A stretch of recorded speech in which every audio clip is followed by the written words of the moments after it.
प्यारे बच्चों, mathematics online class में आप सभी का स्वागत है। आज की इस वीडियो में हम कक्षा 6 विषय गणित में चैप्टर नंबर 12 अनुपात और समानुपात के अंतर्गत प्रश्नावली 12.3 के प्रश्न नंबर 6 से आगे हल करेंगे। इस प्रश्नावली के प्रश्न एक एक नियम के ऊपर आधारित है।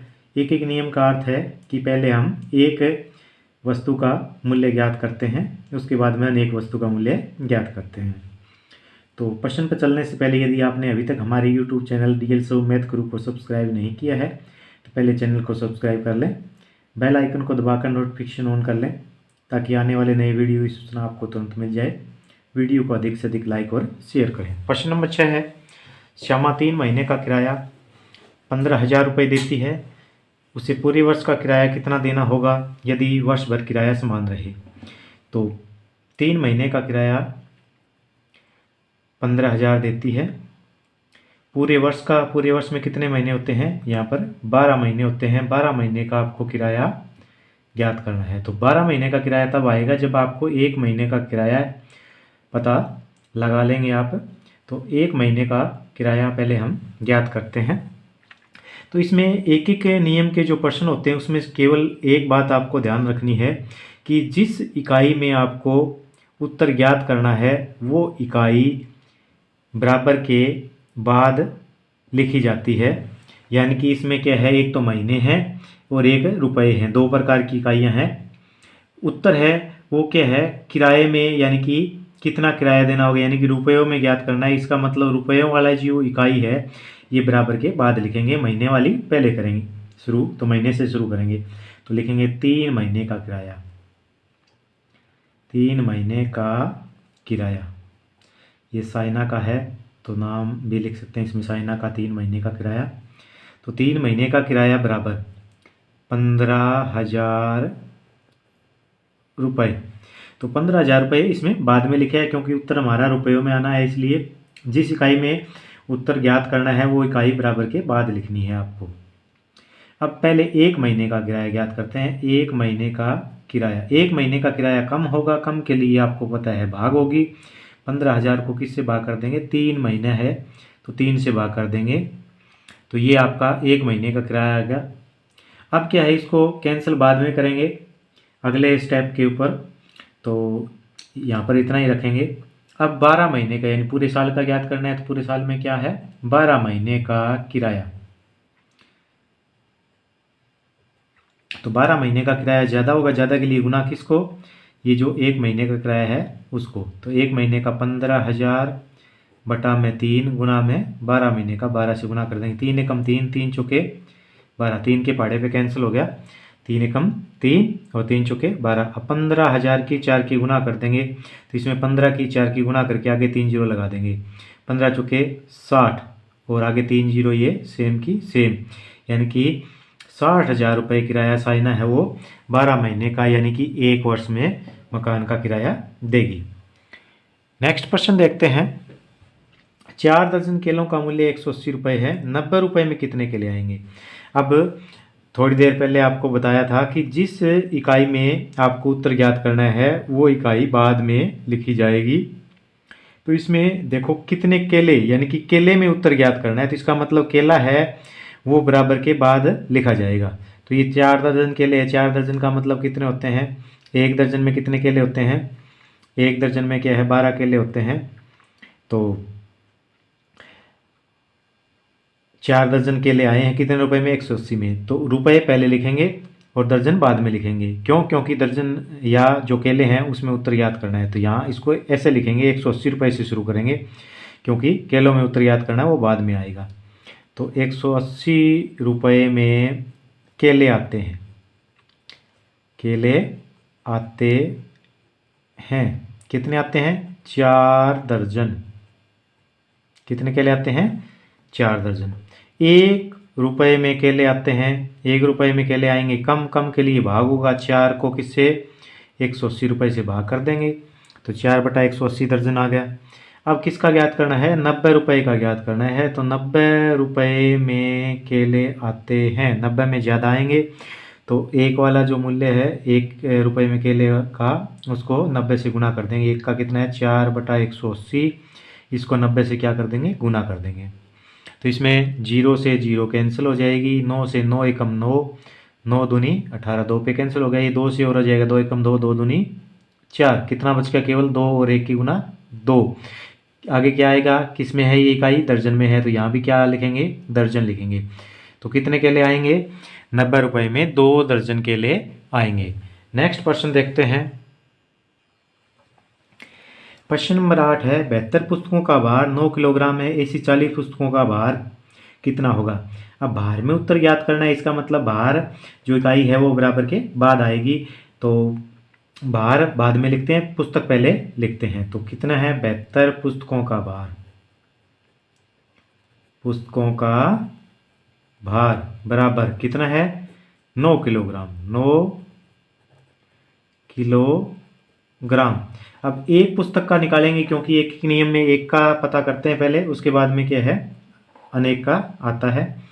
एक पुस्तक का भार, एक पुस्तक का भार कम के लिए 9/72 किलोग्राम आ जाएगा। अब कितने का निकालना है, 40 पुस्तकों का, तो 40 का ज़्यादा होगा, 40 पुस्तकों का भार। तो इसमें क्या करेंगे, 9/72 जो एक पुस्तक का भार था उसको कितने से गुना कर देंगे, 40 से गुना कर देंगे। इसको क्या है, कैंसिल करके हम अपना उत्तर प्राप्त कर सकते हैं। ये आपका आ जाएगा 9 एकम 9, 9 आठे 72, ये 9 पे कट गया, 9 एकम 9, 9 आठे 72, 8 एकम 8, 8 पंजे 40, तो कितना बचा, 5 गुना 1, 5 एकम 5, किस में आया है ये इकाई, किलोग्राम की इकाई है, तो यहाँ भी क्या लिख देंगे, किलोग्राम लिख देंगे। तो 40 पुस्तकों का मूल्य कितना आया, 40 पुस्तकों का भार कितना आया, 5 किलोग्राम भार आया। प्रश्न नंबर 9 देखते हैं।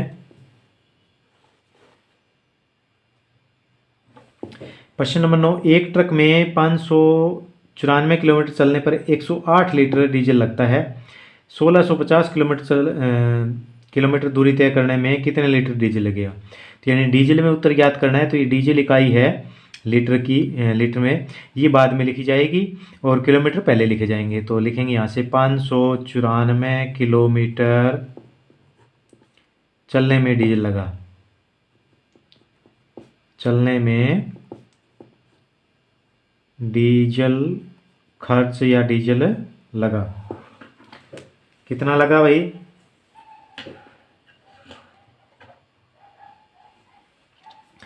बराबर 108 लीटर। अब पहले 1 किलोमीटर का ज्ञात करते हैं। 1 किलोमीटर चलने में डीजल खर्च या डीजल लगा बराबर, कम के लिए भाग 108 बटा में 594 लीटर आ जाएगा। अब कितने का ज्ञात करना है, 1 किलोमीटर के बाद में 1650 किलोमीटर का, 1650 किलोमीटर चलने में डीजल खर्च, ज़्यादा के लिए गुना कर देंगे, 108 बटा 594 1 किलोमीटर का है, और 1650 का लिए 1650 गुना में कर देंगे। अब इसको आप काट कर या कैंसिल करके हल कर सकते हैं। अब इसको कैंसिल करते हैं, इसको कैंसिल करते हैं पहले 9 पे, 9 एकम 9, 10 में से 9 गया 1, ऊपर से उठा 8, 18, 9 दूनी 18, इसको 9 पे काटेंगे, 9 छिके 54, 59 में से 54 गए 5, फिर 54, 9 छिके 54। अब इसको 6 पे काटेंगे, 6 एकम 6, 6 एकम 6, इसको 6 दूनी 12, 6 पे कैंसिल हो गया। अब इसको 11 पे काटते हैं, 11 एकम 11, यहाँ पर काटेंगे 11 एकम 11, 5 बच के 11 पंजे 55, 0 की 0। अब ऊपर बच गया 150 और 2 नीचे 1 है, तो 150 और 2 की गुना कर देते हैं, 150 गुना 2 बच गया, कितना आ जाएगा, 150 को 2 से गुना करेंगे, 5 दूनी 10 और 2 और 1 3, 300 और किस में है ये इकाई, लीटर में है, तो ये क्या आ जाएगा, लीटर डीजल खर्च होगा हमारा 1650 किलोमीटर में 300 लीटर। नेक्स्ट प्रश्न पे चलते हैं। प्रश्न नंबर 10 है, राजू ने 150 रुपये में 10 पेन और मनीष ने 84 रुपये में 7 पेन खरीदे, ज्ञात कीजिए किसने पेन सस्ते खरीदे।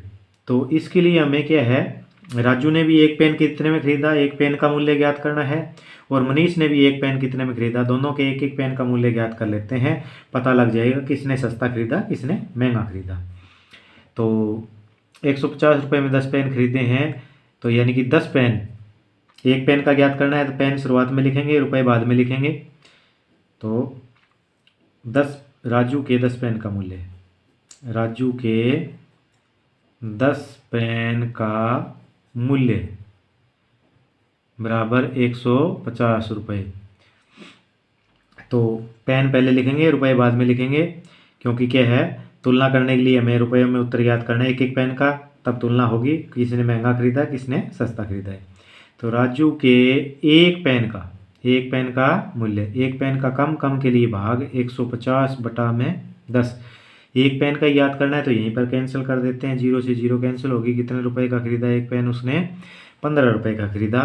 तो राजू के एक पेन का मूल्य आ गया। अब मनीष का निकालते हैं। मनीष ने कितने पेन खरीदे हैं, 7, और कितने में खरीदे, 84 में। तो यहाँ लिखेंगे मनीष ने 7 पेन खरीदे बराबर 84 रुपये। अब मनीष ने एक पेन खरीदा, एक पेन कम में खरीदा, कम के लिए भाग 84 बटा 7। इसको कैंसिल करेंगे, 7 एकम 7, इसको काटेंगे 7 एकम 7, 1 बच गया, 7 दूनी 14। कितने रुपए का पड़ा इसका, 12 रुपये का। अब बड़ी आसानी से तुलना कर सकते हैं। मनीष का एक पेन 12 रुपये में आया है, राजू का एक पेन 15 रुपये में आया है। सस्ता किसका है, मनीष का है। तो लिखेंगे मनीष ने सस्ता पेन खरीदा। तो यहाँ लिखेंगे मनीष ने राजू से सस्ता पेन खरीदा, राजू से सस्ता पेन खरीदा। राजू ने क्या 15 का खरीदा है, मनीष ने 12 का, तो मनीष वाला सस्ता है। प्रश्न नंबर 11 देखते हैं। अनीश ने 6 ओवर में 42 रन बनाए, अनूप ने 7 ओवर में 63 रन बनाए। एक ओवर में किसने अधिक रन बनाए, एक एक ओवर का ज्ञात करना है। तो रन बराबर के बाद लिखेंगे, ओवर पहले लिखेंगे। तो पहले है अनीश ने 6 ओवर में रन बनाए, 6 ओवर में रन बनाए बराबर 42। अनीश ने एक ओवर में, एक ओवर का बताना है, तो एक ओवर में रन बनाए, एक में कम बनाएगा, कम के लिए भाग 42 बटा में 6, 6 से कैंसिल करेंगे, 6 कम 6, 6 सत्ते 42, तो 7 बटा 1 का मतलब 7। तो कितने रन बनाए अनीश ने, 7 रन बनाए हैं अनीश ने एक ओवर में। अब अनीश का तो एक ओवर का आपका रन आ गया 7, और दूसरा है इसमें अनूप। तो अनूप ने कितने ओवर में, 7 ओवर में, 7 ओवर में रन बनाए बराबर कितने, 63 रन। अनूप ने एक ओवर में रन बनाए, एक ओवर में कम बनाएगा, कम के लिए भाग 63 को कितने से, 7 से भाग कर देंगे। 7 एकम 7, 7 नीम 63, 7 की टेबल पे कैंसिल हो गया, 9 बटा 1 मतलब 9 रन। तो अब किसने ज़्यादा बनाए किसने कम बनाए, भाई इसने 9 रन बनाए एक ओवर में, इसने 7, तो 9 किसने बनाए, अनूप ने ज़्यादा बनाए हैं। तो लिखेंगे अनूप ने एक ओवर में अधिक रन बनाए।